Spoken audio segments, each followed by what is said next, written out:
On Thanksgiving Day, my brother-in-law coldly said, "We're celebrating at my parents' house. Don't come."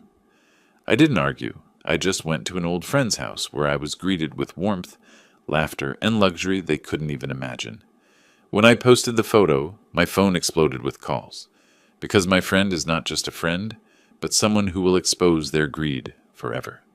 Before we continue, please subscribe to the channel and write in the comments what time it is where you are now. The groceries covered my kitchen counter like evidence of optimism. Cranberries, fresh herbs, the expensive butter my wife used to insist on for her famous rolls. I'd been cooking since yesterday morning, following recipes I'd watched her perfect over 30 years of marriage. Beulah didn't knock. She had a key, though she rarely used it. The lock clicked. The door swung open, and there she stood in her designer coat, the one I'd helped pay for last spring when she mentioned needing professional attire for her manager position. "Dad, you're here. Good." I wiped my hands on a towel, moving toward her for a hug. She sidestepped it, walking straight to the kitchen. Her eyes swept across the preparation without comment. "Of course I'm here. I've been cooking since yesterday. You're coming Thursday, right? With Leroy and the kids?" She set her purse on the counter, not meeting my gaze. "About that. We need to talk. Actually, first, I need a favor." The familiar tightness started in my chest. I recognized this tone, this posture. "The car broke down. The mechanic says it's $800 for the repair. We don't have it right now, and Leroy's commission check doesn't come until next week." "$800? What's wrong with the car?" "Something with the transmission. I don't understand all the technical stuff. Can you help?" My hand reached for my wallet before my brain caught up. Muscle memory from 3 years of this dance. "Of course. Family helps family." I counted out $800 bills. Her shoulders relaxed as I pressed them into her palm. She folded them quickly, tucked them into her purse with practiced efficiency. "Thanks, Dad. I really appreciate it." She was gone within 15 minutes. No mention of Thursday, no comment on the food I'd prepared, no hug goodbye. The next evening, I was setting the dining table when my phone rang. I'd extended the table to seat 6, Beulah, Leroy, their 2 kids, my neighbor's daughter who'd helped me with the shopping. I was placing the good silverware, the set my wife had inherited from her mother. "Merle, it's me. About Thursday." Leroy's voice carried that flat, administrative tone he used when delivering bad news to clients. I froze, fork suspended above a plate. "Yes, what time should I expect you?" "That's the thing. We're celebrating at my parents' house. Don't come. It'll be a small circle, just close family." The fork trembled slightly in my hand. I set it down with careful precision. "I see. My mother already cooked for her guest count. You understand." "I understand." The line went dead. I stood there, phone still pressed to my ear, listening to silence. Through the kitchen doorway, I could see the cranberry sauce cooling on the counter. My wife's recipe, the one she'd taught Beulah when she was 12. I moved slowly, methodically, removed the extra plate settings one by one. Each piece of china returned to the cabinet was a small, deliberate act. Fork, knife, spoon, plate. My face remained expressionless in the darkening window's reflection. Later, I sat in my recliner, the leather worn smooth in places where my wife used to rest her head against my shoulder. The mantel across from me displayed family photos in chronological order. Beulah at graduation, Beulah's wedding, Beulah's kids at various ages. My late wife smiled from the center frame, frozen at 56, 3 years before the cancer took her. I pulled out my laptop, opened my banking app, started scrolling through transactions.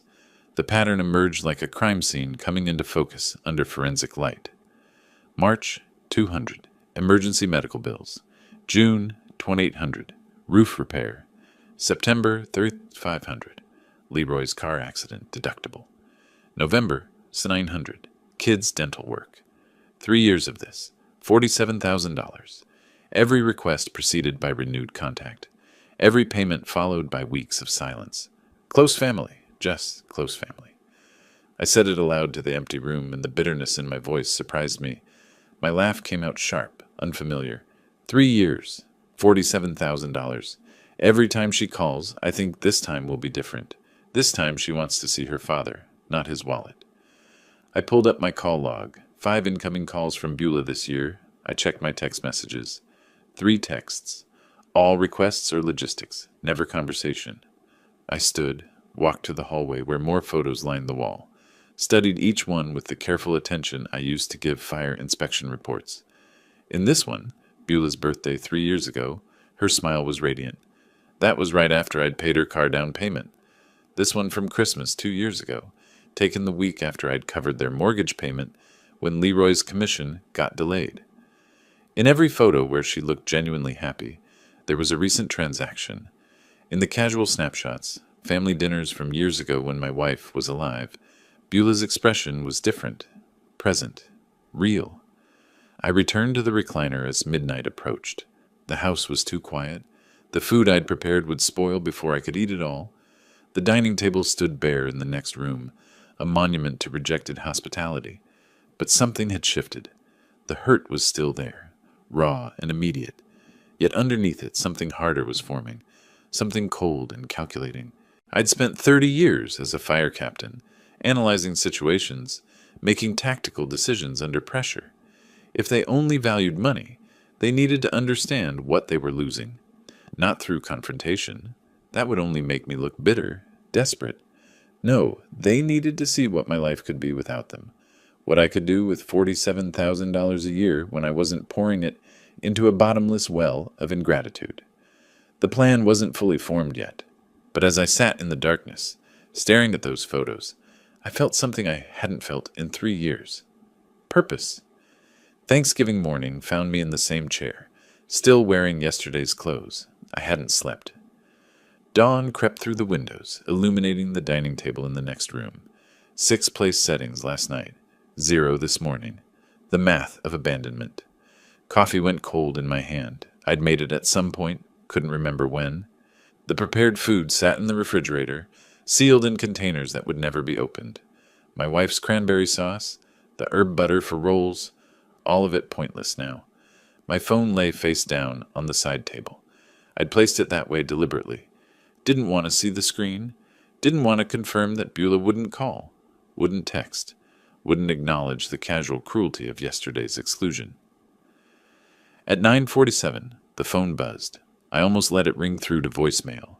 Didn't recognize the number, but old instinct, 30 years of emergency calls, made me pick up on the 4th ring. Hello? My voice came out rough, unused. Merle Flores? This is Bob Winston. Fire Academy, class of 85. Tell me you remember your old study partner. I sat forward, brain struggling to shift gears. Bob Winston. Ladder drills and midnight study sessions and the practical exam he'd failed twice before I showed him the weight distribution trick. Bob? Winston? The guy who couldn't pass the ladder drill to save his life? His laugh boomed through the speaker, genuine and warm. The same. Until you taught me the trick. I owe you a few meals for that. That was 40 years ago. Some debts don't expire. Listen, I heard through Mike Thompson you might be on your own today. That true? I hesitated. Mike Thompson had retired the same year I did, moved to Beaverton. We'd grabbed coffee twice in 3 years. Not close, but the firefighter network stayed connected in quiet ways. Plans changed, then changed them again. I'm hosting at my place in Lake Oswego. 15 people, too much food, and I could use another voice from the old days. My wife's family stories are killing me. Come keep me sane. Lake Oswego, the wealthy suburb 20 minutes west, where tech executives and old money built estates overlooking the water. I'd driven through it exactly twice in my life. I wouldn't want to impose. Merle, you saved my career. You can impose anytime. Come, please. Something in his voice, not pity, not obligation, genuine desire for company.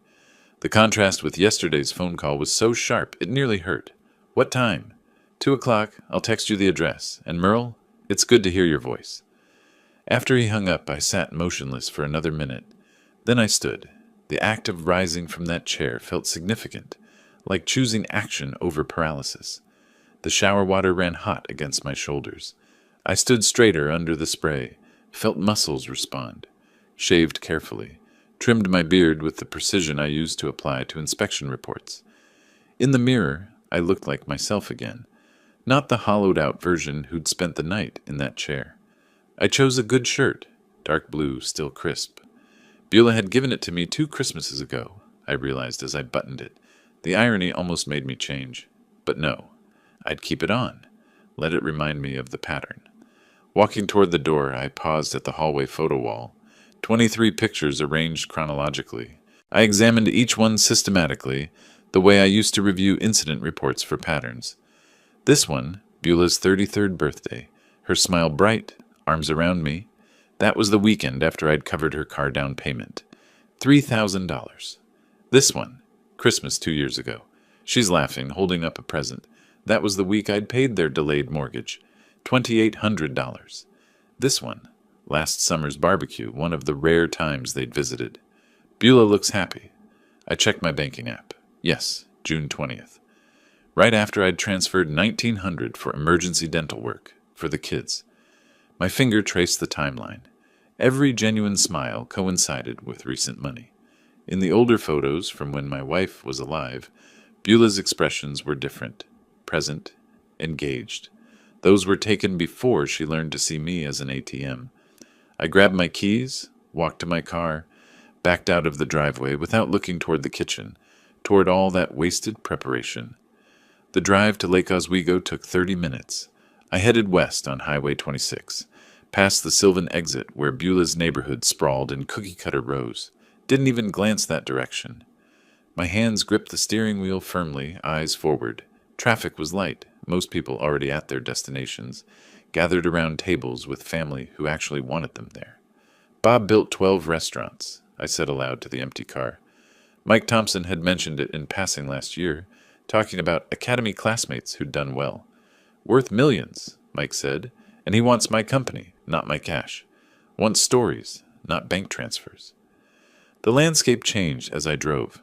Portland's middle-class neighborhoods gave way to Lake Oswego's manicured estates, houses set back from the road behind gates and landscaped grounds, old growth trees and water views, the kind of wealth that didn't announce itself, just existed. She's going to see these photos, I continued, talking through the forming plan. She's going to ask questions. Where was I? Who was I with?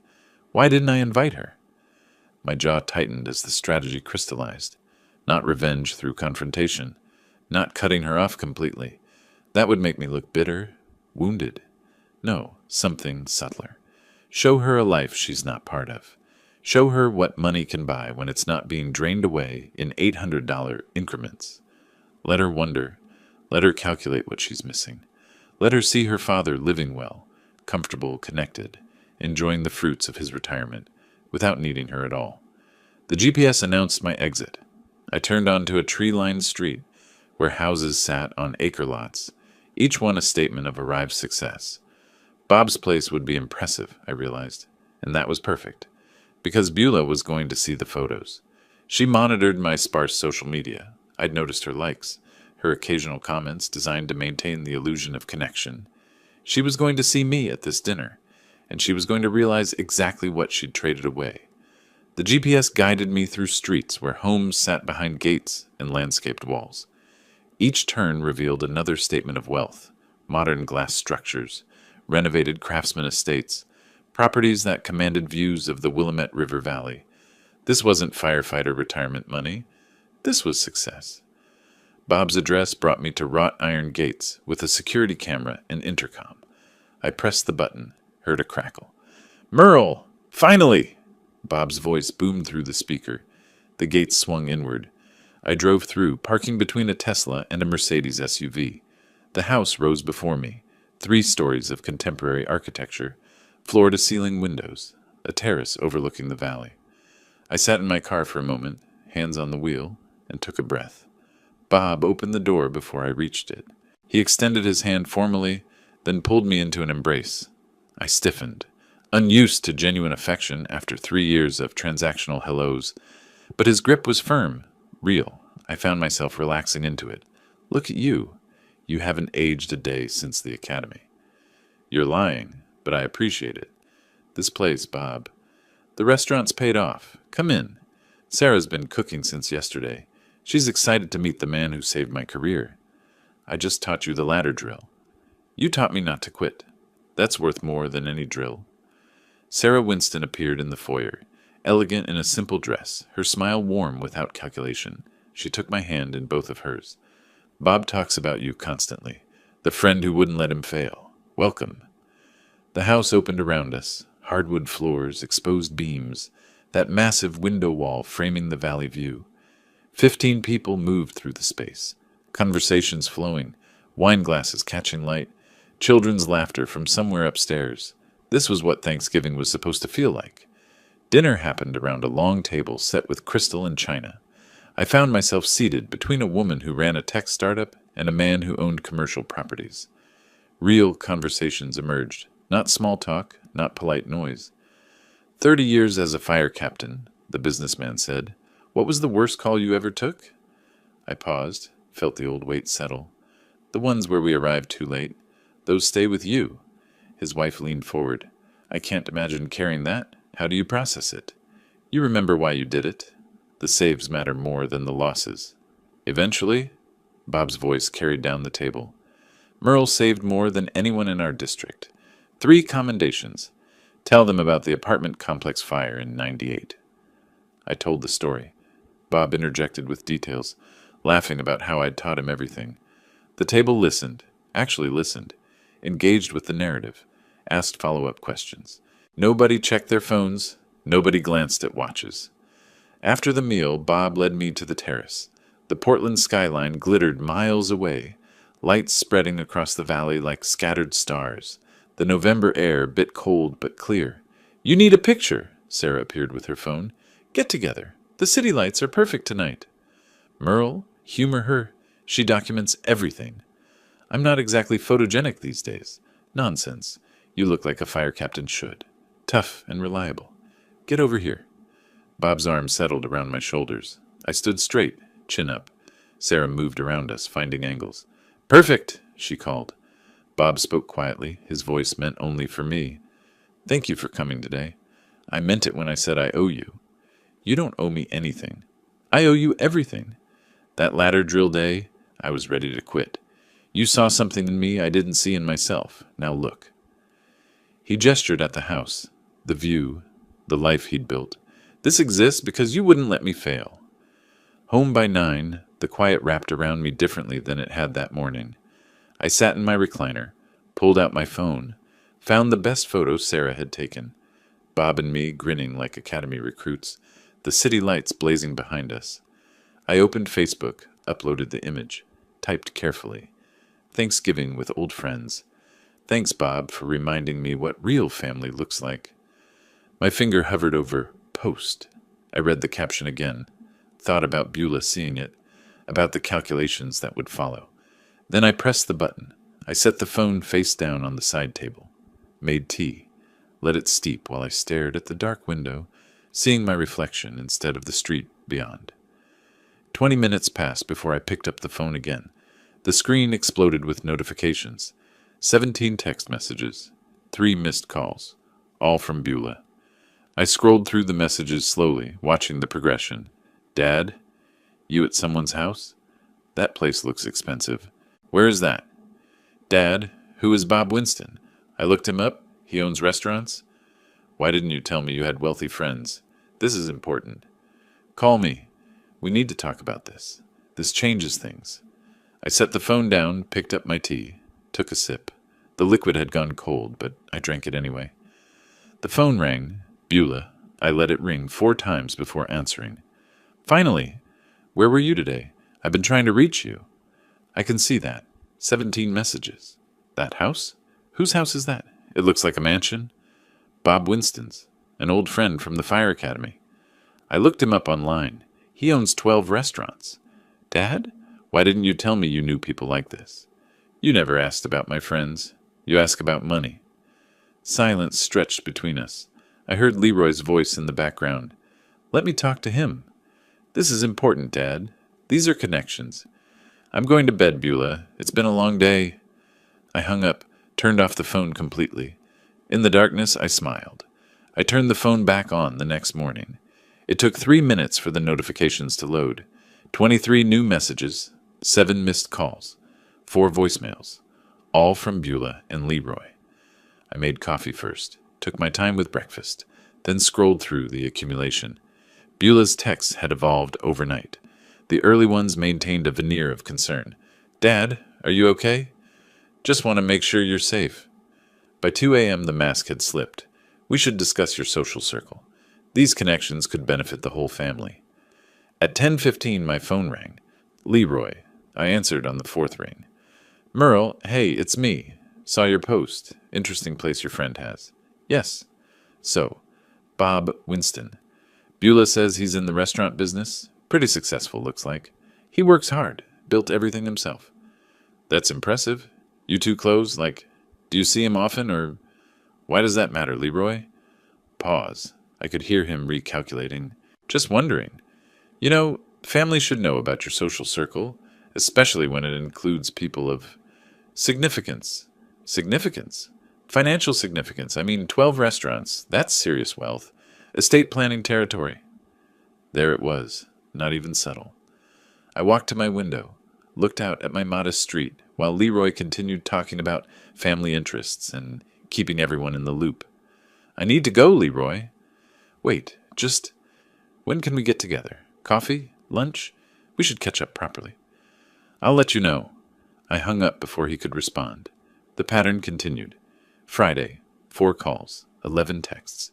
Saturday, 6 calls, 15 texts. Beulah's car in my driveway twice when I returned from errands. I didn't answer the door. Sunday morning brought a new approach. Beulah called at 9 a.m., her voice soft, calculated. "Dad, about Thanksgiving. I feel terrible about the misunderstanding." "What misunderstanding?" "We could have had you over. Leroy's mom had mentioned she might not have enough seating, but she managed. We just thought you'd feel uncomfortable with people you don't know. But I spent Thanksgiving with 15 people I barely knew. I felt wonderful." "That's different." "It is. They wanted me there. They valued my company, not my wallet." Sharp intake of breath. "That's not fair." "Fair? You needed $800 on Tuesday. By Wednesday, I wasn't close enough family for Thursday. Friday, I'm suddenly important again. What changed, Beulah?" "That's not. We care about you." "You care about Bob Winston's net worth? You Googled him before you called to see if I was okay." "I was concerned." "You were calculating, like you always calculate. Every visit, every call, every text. You're counting what you can extract." Silence. Then her voice turned cold.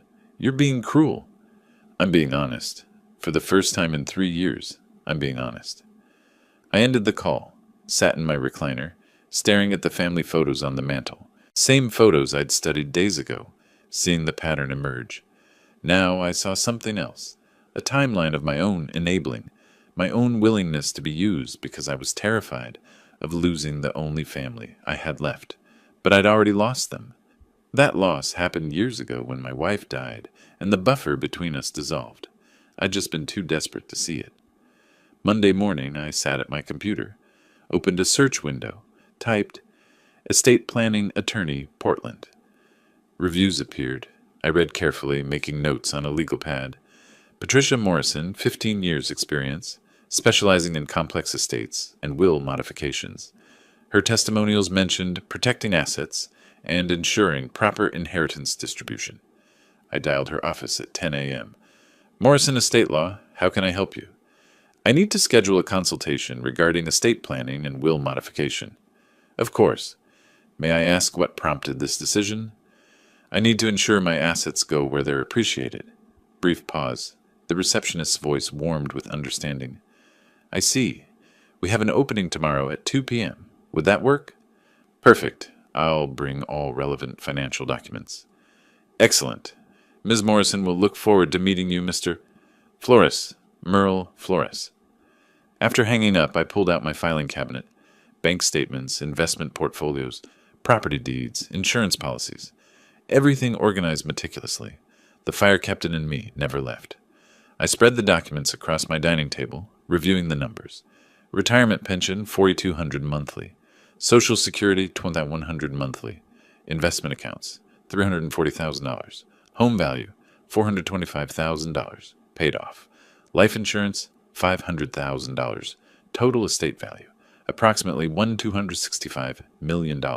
More than enough to matter. more than enough to make them desperate. I gathered the documents into a folder, set it by the door for tomorrow's appointment. My phone buzzed. Another text from Beulah. Dad, please. Can we talk? Really talk? I typed back. I have an appointment tomorrow. We can talk after that. Her response came immediately. Appointment? For what? Are you okay? Is it medical? I smiled, turned off my phone, and went to make dinner. Let her wonder. Let her calculate. Let her spend the night imagining worst-case scenarios about my health, my estate, her access to both. Tomorrow, I'd start building walls she couldn't climb. Tomorrow, I'd ensure that the pattern of exploitation ended permanently. Tomorrow, Patricia Morrison would help me guarantee that my assets went somewhere they'd create value, not feed vampires. The text arrived Tuesday morning. Dad, can we please talk? In person, just coffee? I waited 3 hours before responding. Let her wonder. Let her calculate. Finally typed back, tomorrow, downtown, Bernie's Coffee, 10 a.m. Her reply came within seconds. Thank you. We'll be there. We. Of course Leroy would come. They operated as a unit when money was involved. Wednesday morning, I arrived at Bernie's 15 minutes early. Chose a corner table with clear sightlines to the entrance, the street, the restrooms. Old habit from fire scenes. Always know your exits. Always maintain awareness. The barista brought my black coffee. I thanked her by name, reading it from her tag. Thanks, Jennifer. Through the window, I watched them park at 10:07. Beulah checked her makeup in the visor mirror. Leroy adjusted his collar, preparing for performance. When they entered, Beulah's smile stretched too wide. Leroy's handshake gripped too firmly. Dad, you look good. Are you sleeping okay? Eating well? Same as always. They settled across from me. Leroy flagged Jennifer for their orders. Complicated drinks with multiple modifications. I waited, sipping my plain coffee. That was quite a Thanksgiving you had, Leroy started. Looked like a nice gathering. It was. We felt awful about the confusion with our plans. Beulah leaned forward, voice dripping manufactured concern. If we'd known you had alternatives. You didn't ask if I had alternatives. She blinked, reset. Well, anyway, we're glad you weren't alone. This Bob Winston, you've known him a long time? There it was, 5 minutes from sitting down to the real agenda. Since 1985. Fire Academy. We were study partners, then worked in adjacent districts for years. And he went into restaurants? Leroy's tone suggested this was fascinating, not transparent fishing. That's an interesting pivot from firefighting. He always wanted to build something of his own. After retirement, he took the risk. Started with one small place in Beaverton, grew from there. Now he has 12 across Oregon. 12? Beulah's eyes widened. That's incredible. You must be proud of your friend. I am. He earned everything he has. Their drinks arrived. Beulah barely acknowledged Jennifer, too focused on extracting information. Do you see him often? Leroy stirred his latte slowly. Like, is this a regular thing, or was Thanksgiving special? We lost touch for a few years. He reached out when he heard I might be alone for the holiday. How did he hear that? Beulah's question came quick, sharp. Firefighter network. We stay connected. People check on each other. That's so sweet, her voice saccharine.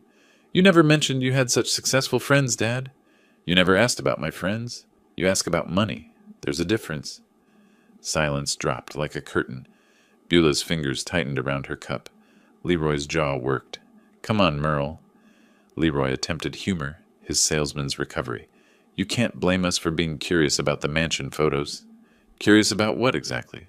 The house? The success? Or what it might mean for you? Dad, that's not fair. Bob Winston values me because I taught him not to quit. Because we saved lives together.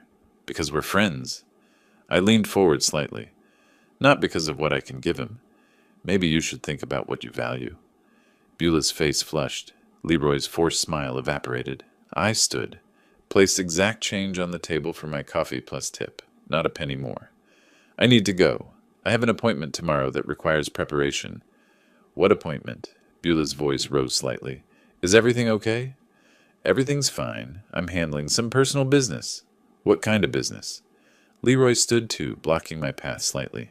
I met his eyes, held the gaze until he stepped aside. Personal, as I said. Enjoy your coffee. I walked out into November cold, crossed the street to my car, didn't look back immediately, started the engine, adjusted the mirror, gave myself a reason to glance toward the coffee shop. They sat close together, heads bent in intense conversation. Beulah's phone came out. Leroy gestured emphatically. I could imagine the exchange.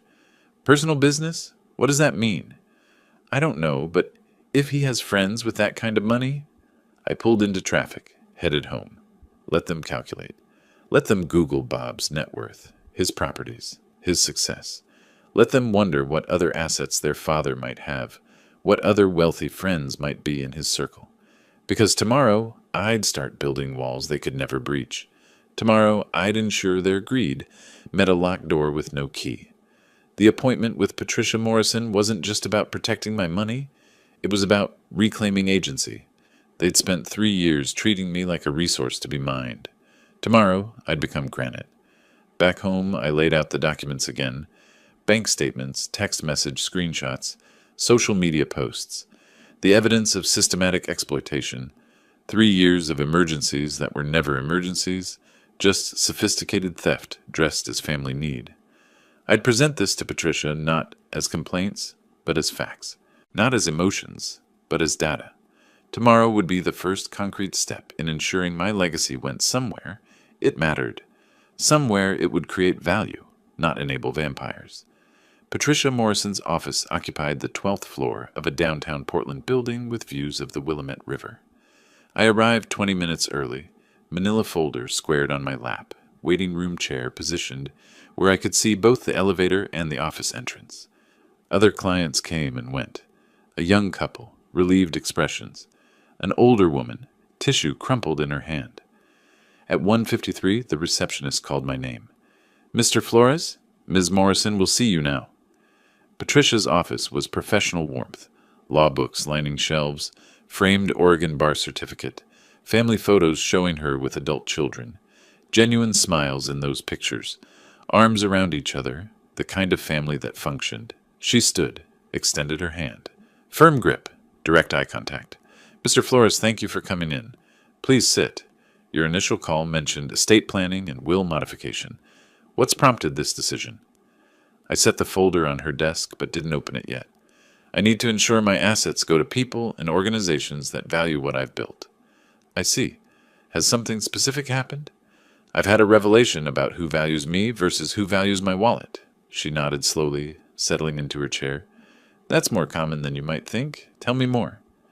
I opened the folder. 3 years of bank statements, highlighted entries, text message screenshots, social media posts, organized chronologically, cross-referenced, a fire captain's attention to evidence. Over 3 years, I've given my daughter $47,000. Each time she claimed an emergency. Each time, the money went somewhere else. Patricia pulled the documents closer, began reviewing. Her pen moved across the pages, occasionally pausing at specific entries. These text messages show her requests. Did you verify the stated purposes? At first, yes. She was my daughter. I trusted her. Then I noticed the pattern. Urgent call, money transferred, silence for months, until the next emergency. She looked up from a social media screenshot. And these posts show a vacation in March 2023? 2 weeks after claiming $8,000 in medical bills. I kept my voice level. I'm not a fool, Ms. Morrison. I'm just done being treated like one. Walk me through a few of these. Let's start with the largest single amount. August 2023. She said their roof was failing. Water damage imminent. Contractor needed deposit immediately. $8,600. I wired it that afternoon. And the actual use? Her husband posted photos of their new 75-inch television and sound system. Gaming setup. No mention of roof repairs. I pulled out another document. Their roof is fine. I drove by to verify. Patricia's pen paused. You verified this? I'm methodical. Comes from 3 decades of investigating fire scenes. You learn to check evidence, not accept stories. She continued reading, occasionally asking questions. When did contact typically occur? Did she ever repay amounts? What was our relationship like before these requests began? I answered each question directly. The pattern was clear. Contact correlated 100% with financial requests, never with relationship maintenance. Finally, Patricia set down her pen. Oregon law gives you full discretion over your estate. You can structure this several ways. You could disinherit her completely. No, the word came firm. She's still my daughter. I won't cut her off entirely. Then we limit her access. A testamentary trust. She receives benefits only after your death. Controlled distribution. No lump sum. Prevents spending it all immediately. And the majority of the estate? You mentioned charities, animal shelter, firefighter foundation. These are deductible and meaningful. We can structure 70% charitable, 30% to her. I considered this. 70% to organizations that saved lives, helped communities, made actual differences. 30% to Beulah, enough to show I didn't hate her, not enough to reward her behavior. Can she contest this? She can try. But with your mental competency, clear and documented rationale, it's unlikely to succeed, especially with this pattern of financial exploitation you've documented. What else should I consider? Living trust for current assets. Protects them while you're alive. You maintain control, but they're shielded from claims or manipulation. If she tries to pressure you for money, the trust makes it impossible. How long does this take? This will cost $3,500. That includes the new will, living trust, and all necessary Oregon state filings. Documents ready in 1 week. I pulled out my checkbook, wrote $3,500 without hesitation, tore the check cleanly along the perforation. When can I sign? I'll have everything prepared by December 5th. You'll need 2 witnesses who aren't beneficiaries. I'll bring my friend Bob and his wife. Perfect. She took the check, made a note. Once signed and notarized, this becomes your governing estate document. Your daughter won't know unless you tell her. Oh, I'll tell her. I stood, gathering my documents. When the time is right. We shook hands. Patricia walked me to the door. Mr. Flores, you're doing the right thing. Protecting what you built isn't selfish, it's wise. Outside, the afternoon sun cut through downtown buildings. I walked to my car feeling lighter than I had in weeks. Not vindictive, not angry, just clear. For 3 years I'd operated from fear. Fear of losing my only family, fear of dying alone, fear that saying no would push them away permanently. But they'd already pushed themselves away. They'd reduced our relationship to transactions, made me a resource instead of a father. Now I was taking control back, not through confrontation or cutting them off, but through legal protection and strategic distribution of my legacy. 70% would go where it mattered.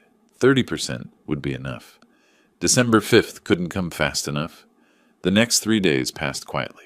I reviewed Patricia's preliminary documents, made notes for the December 5th signing, tried not to think about Beulah's escalating calls. 6 in 2 days, each voicemail more urgent than the last. December 2nd, late morning, I was reading when I heard a car in my driveway, through the window, Beulah's SUV. Before I could react, my front door burst open. "Grandpa!" Lucas and Emma ran in, their voices bright with genuine excitement. I barely had time to close the folder of legal documents before Emma launched herself into my arms. Behind them, Beulah and Leroy entered more slowly, watching. "We missed you. Mom said we could finally visit." I held Emma close, looked at Lucas, taller than I remembered. "I missed you both so much. Let me look at you. You've grown." "I'm in 1st grade now." Emma squirmed with pride. "I can read chapter books." "Chapter books? You'll have to read me one." Beulah stood near the kitchen doorway, not sitting. "They've been asking about you constantly." I met her eyes over Emma's head. "Then why has it been 4 months?" She didn't answer. Leroy moved to the window, hands in pockets, surveying my living room like an appraiser. For 10 minutes, I forgot everything else. Lucas showed me his school project, a diorama of the solar system carefully constructed. Emma insisted her stuffed rabbit needed my special hug. These moments were pure, uncomplicated. Their love was real. But Beulah and Leroy remained standing, not settling in, not relaxed, waiting. Leroy started casually, voice too smooth. "We've been looking at houses in West Lynn. Great schools, safe neighborhood. Found one we love." I continued helping Lucas adjust a planet that had come loose. "Sounds like you've made a decision." "Almost. Just need to finalize financing. You know how banks are? They want 20% down these days. On a $300,000 house, that's $60,000. My hands stilled on the diorama. That's a significant amount. But worth it for the children's future, don't you think? Beulah's voice had that familiar sweetness, the tone she used when asking for money. Lucas looked up at me, confused by the sudden tension. I kept my face calm for him. West Lynn has the top-rated elementary school in the county. Leroy warmed to his pitch. Lucas would have access to advanced programs. And Emma could walk to school, Beulah added. It's 3 blocks from the house we found. I stood, putting distance between myself and the children. This isn't an emergency. This is a lifestyle upgrade. The kids need space to grow. Our current house is too small. Your current house has 3 bedrooms. It's adequate. Dad, don't you want your grandchildren in a good neighborhood? With good schools? Beulah's voice rose slightly. Dad, we're family. We know you have savings. You've helped us before. I'm not a bank. Emma looked between us, her smile fading. Lucas clutched his diorama protectively. Leroy's casual facade cracked. You're being selfish, Merle. Your friend has millions, and you have enough saved. We know you do. Family helps family. Family? The word came out sharp. Where was my family on Thanksgiving? I sat alone in this house while you celebrated elsewhere. We explained that. You explained nothing. You excluded me. Then you saw photos of Bob's house and suddenly remembered I'm family. That's not fair. We're asking for help for your grandchildren. No, you're using my grandchildren to manipulate me. There's a difference. Emma started crying. The sound cut through me like broken glass. Beulah swept both children toward the door, her face tight with fury. Come on, kids. Grandpa needs time to think about what's important. I know exactly what's important, and I know what isn't. Leroy stepped close, voice dropping to a threat. Don't expect us to keep bringing the kids around if you're going to reject your own family? You mean don't expect you to use them as leverage. Understood. Dad, you're making a mistake. The only mistake was thinking you'd change. Emma twisted in Beulah's arms, reaching for me. Grandpa? Why are we leaving? I couldn't answer. Watched them rush to the car. Emma dropped her stuffed rabbit on the walkway. I picked it up, walked to the car before they pulled away, handed it through the window to her. Our eyes met. She didn't understand. How could she? They drove away. I stood in my driveway, watching until the SUV disappeared around the corner. Inside, the house felt emptier than before. Lucas's diorama sat on my coffee table, one planet still loose. I fixed it carefully, then set the whole thing by the door. Maybe I could return it, maybe not. The rabbit Emma dropped had left a small impression in the carpet where it landed. I stared at that mark for longer than made sense. $60,000, 6 times their largest previous request, and framed as being for the children they'd kept from me for 4 months until they needed something. I picked up my phone, called Patricia's office, left a message. Confirming December 5th appointment. No changes to the plan. Proceed as discussed. Then I sat in my recliner and let myself feel the cost of choosing dignity over manipulation. It was steep, but I'd pay it. That night, I barely slept. Emma's confused face haunted every time I closed my eyes. By dawn, I was sitting at my kitchen table, coffee growing cold in my cup. Emma's stuffed rabbit sat on the chair beside me. I'd taken it from the car before they left, kept it, maybe as evidence of what they'd done, maybe just because it felt like holding on to something. At 9, I called Bob. Didn't plan what to say, just needed to talk. Merle, everything all right? You sound rough. Had a situation yesterday.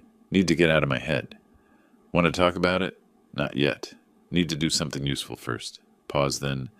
Portland Animal Haven. I volunteer there sometimes. Physical work, good people, animals don't care about your problems. His voice warmed. I'll call ahead. Ask for Vivian Clark, best person there. By 10:30, I was parking at Portland Animal Haven on SE Division Street. The building was modest, worn but clean. Dogs barked from somewhere inside. The smell hit as I entered.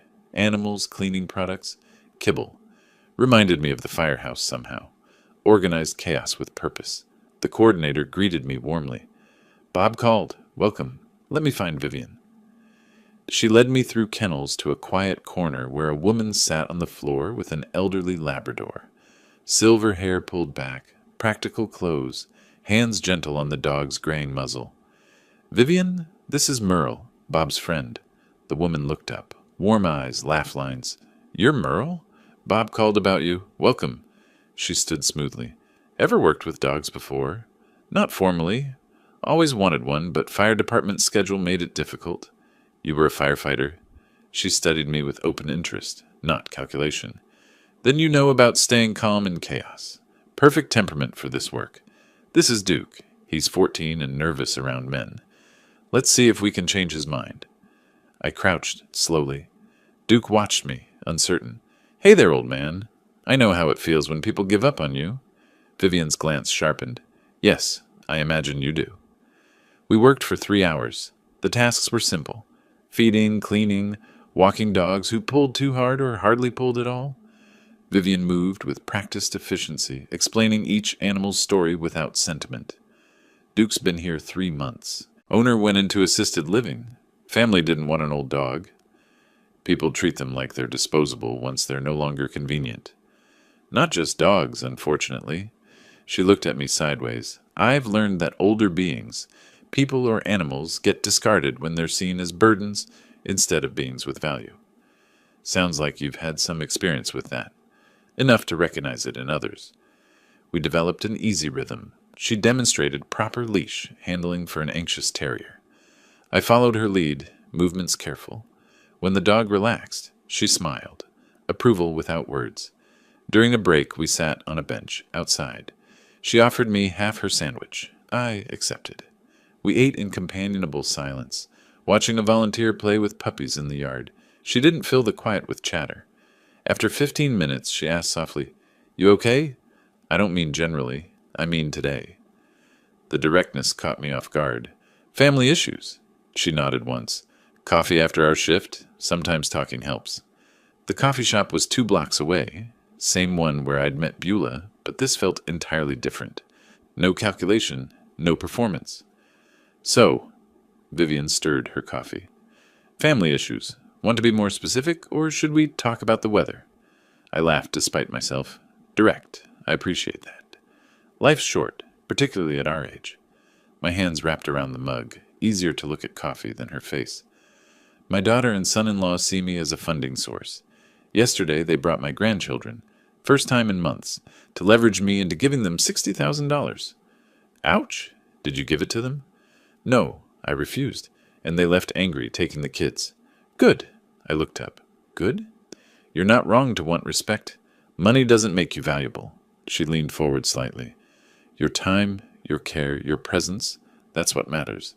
If they can't see that, the problem isn't you. Something loosened in my chest. You're easy to talk to. Thanks for listening. I lost my husband 5 years ago. Spent 2 years after that being carefully managed by my kids, always checking if I was okay, really checking if I needed help managing money. She smiled without bitterness. Eventually told them to back off. It's lonely but honest. So you understand. I do. Here's what I learned. The right people don't need leverage to stay in your life. They just stay. Are you staying? Her smile widened. Same time next week? We'll see how Duke responds to you. We talked another hour, about nothing heavy. Books, Portland neighborhoods, the best coffee shops. Easy conversation between 2 people with no agenda beyond connection. When we parted ways, she squeezed my hand briefly. Thanks for today. Duke liked you. Driving home, I realized I was smiling. First genuine smile since Thanksgiving. My phone buzzed at a red light. Beulah. Dad, please call. We need to talk about yesterday. I deleted the message without responding. December 5th was 2 days away. The will signing would happen with or without their approval. Bob and Sarah would witness it. Patricia would notarize it. My legacy would be protected. And maybe, just maybe, there was space in my life for someone who valued me for who I was, not what I could provide. December 5th arrived clear and cold. I drove to Patricia Morrison's office at noon, the manila folder with my signed engagement letter on the passenger seat. Bob and Sarah were meeting me there, witnesses to this moment, supporters of this decision. Patricia's conference room overlooked the Willamette River. Winter sun slanted through windows, catching the polished table where the documents waited. New will, living trust. Everything organized in neat stacks. Bob and Sarah arrived minutes after me. Sarah hugged me quickly. Ready for this? More than ready.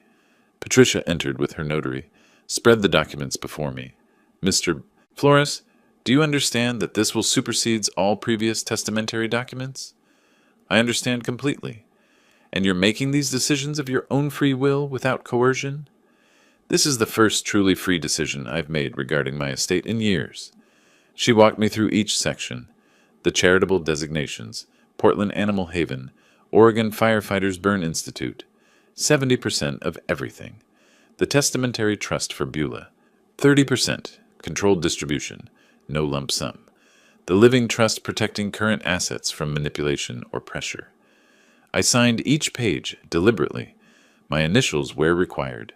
The pen felt good in my hand, solid, purposeful. Each signature was an act of reclamation. The notary stamped each document.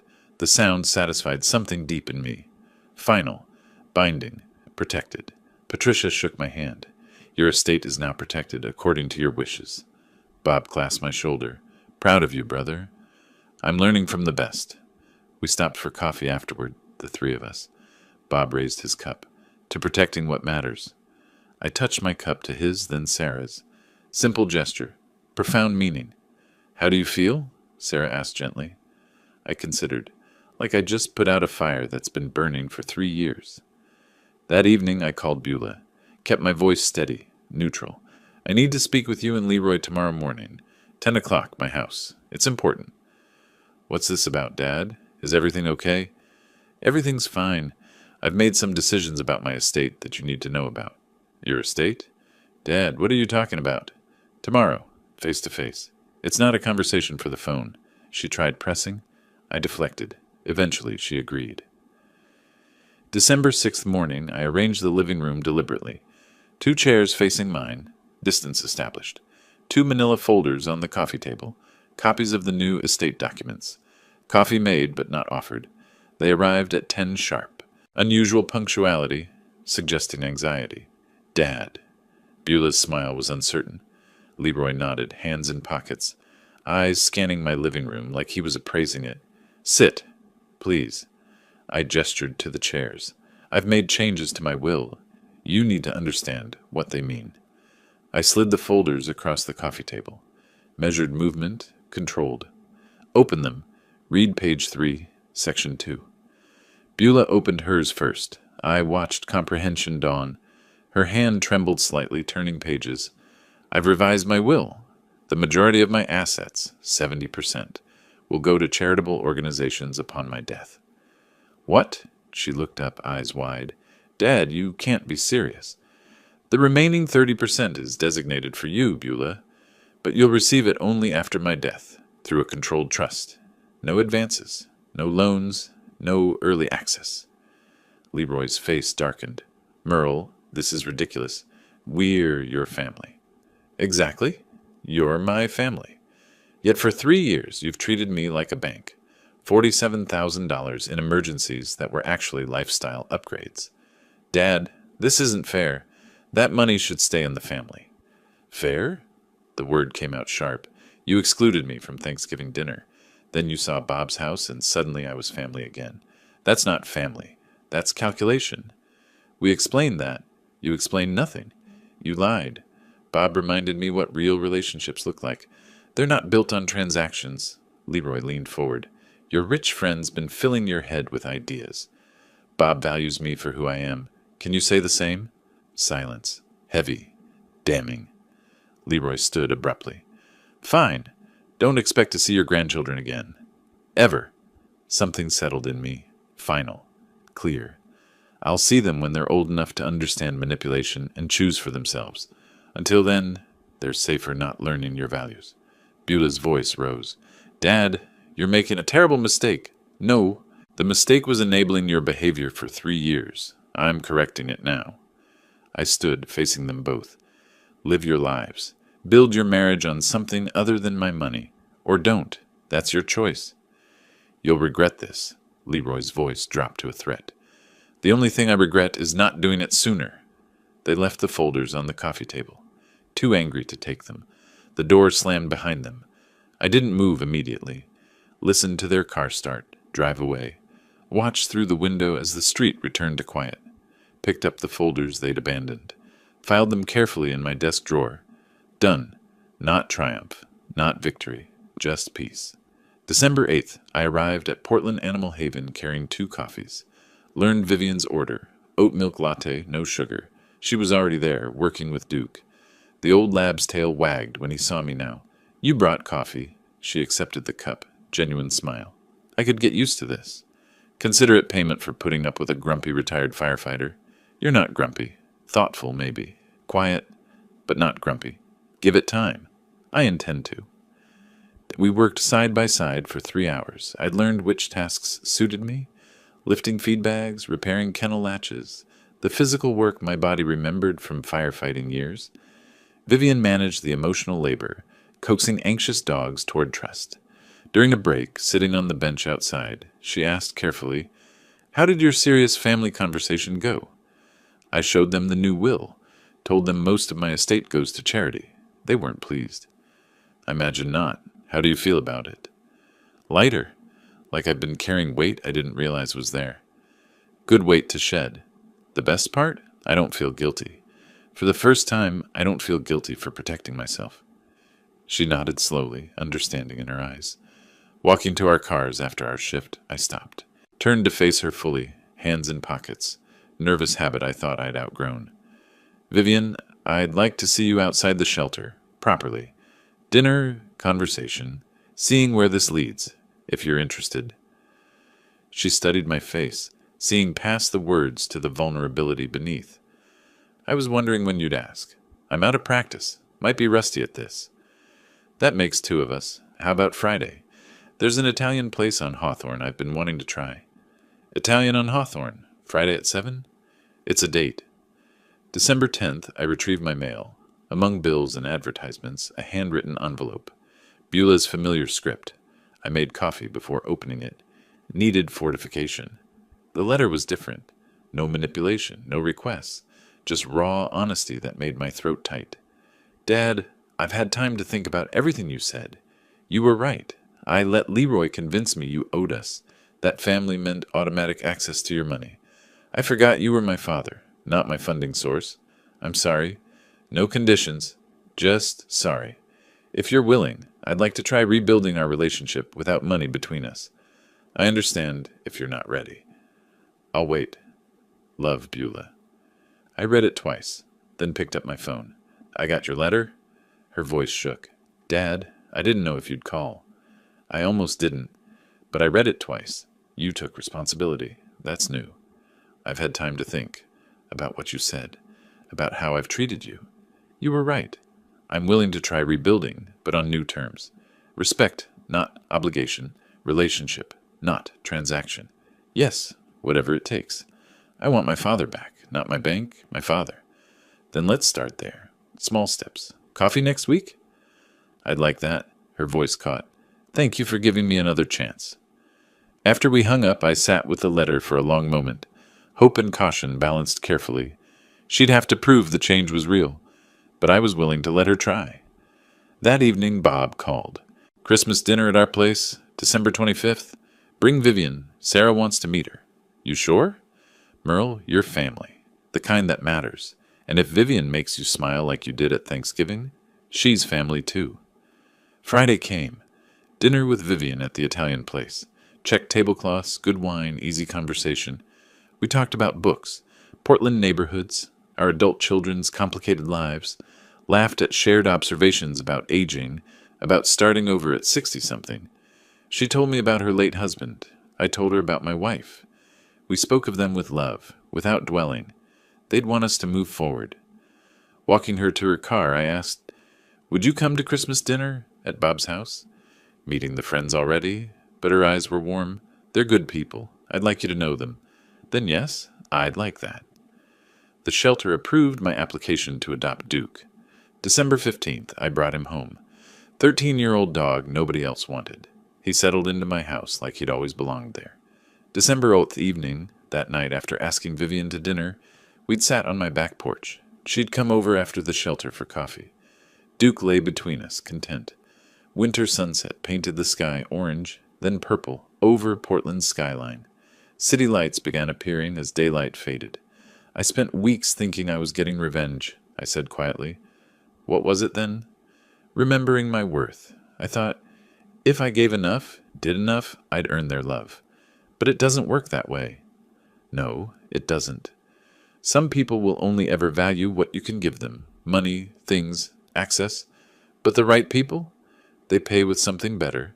Attention, presence, time. She squeezed my hand. And which kind am I? I looked at her, silver hair catching the last light, warm eyes meeting mine without calculation or agenda. The right kind. Definitely the right kind. Duke's head rested on my foot. Vivian's shoulder touched mine. The December cold bit gently, but I felt warm. This wasn't the ending I'd imagined when Leroy's call excluded me from Thanksgiving, but it was better than anything I could have planned. Not revenge, not triumph, just peace. And the knowledge that I'd finally learned the difference between being used and being valued. The right people pay with attention, and I'd found my people at last. If you like this story, please like this video, subscribe to the channel, and share your impressions of this story in the comments. To listen to the next story, click on the box on the left. Thank you for watching.